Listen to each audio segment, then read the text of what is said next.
Stay calm and reduce fear during the COVID-19 outbreak. With coronavirus COVID-19 now a global pandemic, anxiety and stress levels may be higher than normal for many people. If you already struggle with mental health problems, you may worry about the impact of COVID-19 on your condition. Let's take a look at why it's so important to look after your mental health during the COVID-19 pandemic, and a few tips on managing stress and anxiety levels during this difficult time. Here's what you need to know about COVID-19 and mental health, and how to keep yourself calm during the outbreak. Why COVID-19 is tough on your mental health. There's so much uncertainty about what's going to happen with COVID-19 that people are understandably feeling anxious. Jobs may be at risk, elderly family members are vulnerable, and many of us are now forced to change our daily routines.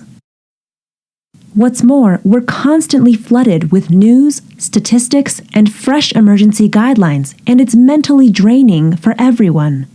So, how do we combat all this stress and stay calm? Number 1, practice self-care. With so much beyond our control right now, focus on what you can control. Get more sleep, read a new book, have a warm bath, or take a walk somewhere quiet. Whatever you do, now is the time to prioritize your well-being. Number 2, limit social media use. Set limits on how often you use social media, especially if you're at home where it's tempting to check in more often. Don't let a constant stream of tweets, status updates, and conflicting opinions overwhelm you. Number 3, read only reliable news sources. Stay informed by reading only reliable sources such as government websites, the WHO, and the CDC. Other news sources may be less accurate, and they may cause feelings of panic and concern. Number 4, talk it out. Acknowledge any stress or anxiety you're feeling right now, and ask others how they're coping. Talk to family and friends, and make sure you check in with how your kids are feeling. Number 5, reach out to coworkers. Now is the time for coworkers to come together. Focus on maintaining positive morale at work, and if you're working remotely, set regular meetings. Handling self-isolation and quarantine. If you're showing flu-like symptoms, working remotely, or simply self-isolating, here are some specific tips to get you through the next few weeks and months. Number 1, maintain your routine. It's important to maintain a sense of normalcy where possible.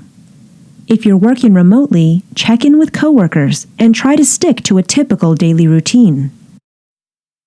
You never know, you might even be more productive than usual. Number 2, stay in touch where possible. Whether you use video chats, emails, or voice calls, check in with family, friends, and colleagues regularly. Send each other gifts, have virtual movie nights, and keep your spirits up. Number 3, ask for help. If you're feeling lonely or you need help getting supplies during the isolation period, reach out to coworkers and your local community. You'd be surprised how many people are willing to help at a challenging time like this. Number 4, look after your body. Don't neglect your body just because you're stuck at home. Try out meditation, yoga, or other at-home workouts and eat nutritious meals. Your body needs all the support it can get right now. Everyone reacts to stressful situations and changing circumstances differently, and it's natural to feel overwhelmed right now. Take care of yourself, your family, your friends, and your coworkers, and don't be afraid to ask for help if you need it. Remember, we're all in this together. Stay connected to those around you, focus on what you can control, and don't allow yourself to burn out. If you need additional support, turn to your Employee Assistance Program. Its confidential services are free, easy to access, and its professional staff will help you with any personal concern now or in the future.